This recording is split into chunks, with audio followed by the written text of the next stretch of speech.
Matt, thanks for the time here. First reaction to this, I'm sure is kind of the same as everyone else. Assassination attempts on political figures is something that happens either in history in America or in other countries. It's not something any of us are accustomed to seeing in our country. This is a scary moment. It's a sobering moment. It's a devastating emotional moment. The country has to come together. Matt, how do you think this changes things politically? We're hearing that the president was only grazed by gunfire, but how does this change things going forward? We're 4 months away from the election. The Republican National Convention starts on Monday in Milwaukee, which you'll be there, but things aren't going to be the same. No, I think this probably will change things, and it's hard in the fog of this moment to know exactly where things are headed. We could have a period where violence is more common. We certainly could have a moment where political rallies are far more secure.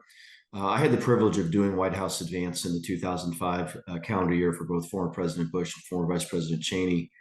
I can tell you that when the Secret Service secures a location, as you know from having done vice presidential events over the years, they take that extremely seriously. They spend their entire careers ensuring a site is absolutely secure.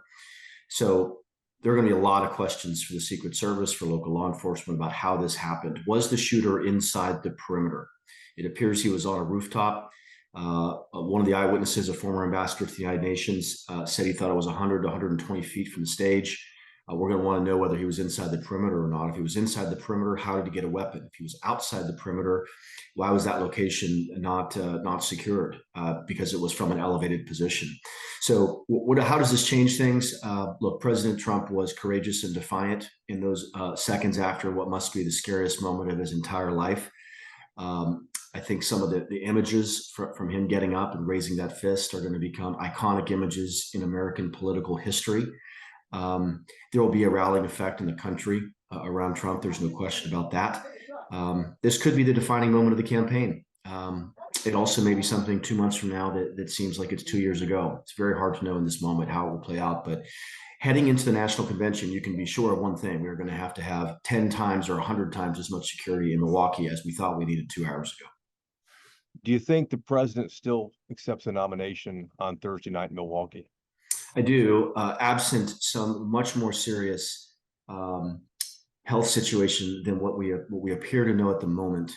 I do believe he would have to go on Thursday. I mean, part of showing strength and being defiant and showing the courage that we know he possesses is him being there. I do have to wonder whether this would make anyone that wants to accept the vice presidential nomination give that a second thought. They're now going to be a target in a way maybe they didn't think they would be before. This does start to raise questions, and I hate to say this because the bravery of the Secret Service was unquestioned and was on display for all of us. But how did this happen? It is a question we're going to have to understand better. There's going to have to be a full review within the Secret Service as to how this happened. I will say this. Security around a former president is not the same level as it is for a current president. The Secret Service detail is not as extensive. You don't have the same health resources. Apparently, they didn't have an ambulance on site. You can be sure they'd have an ambulance on site for a presidential event. It makes me wonder whether anyone who's a protectee needs to start getting the same level of security that a current president or vice president or first lady would get. These are the kind of questions I think we're going to have to get into in the days and weeks to come. Donald Trump thrives on these big rallies. Do you think he has more of these in the future?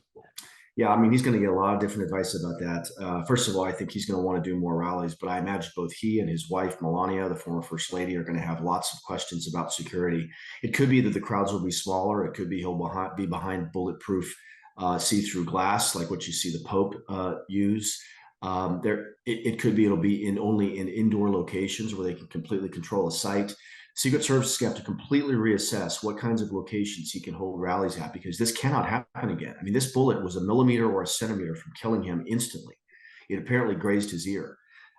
You want to talk about an unthinkable moment. Imagine if Trump had been assassinated. Imagine the way the country would have reacted to that.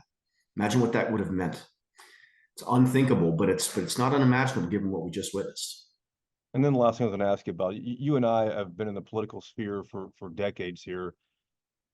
This is not something that happens in this country, at least in the past half century. No, it's not. You know, if you follow American politics, if you follow the American presidency, if you're interested in the Secret Service, if you've watched movies and read books, as I think a lot of Americans have, and certainly as I have, someone who did White House Advance, these kind of moments felt like they were beyond our imagination. They were something that happened 50 or 60 years ago because maybe of a failure of imagination, or because security was not as advanced, or whatever the reason would be. Today, with the way security is around a former president of the United States or a current president of the United States, I'm as shocked this happened, that this could have happened, as any aspect of this. I truly thought we were at a point where this could never happen. And we're seeing now not only that it could happen, but that it did happen. And that means it very well could happen again. Matt, thanks for the time. Thank you.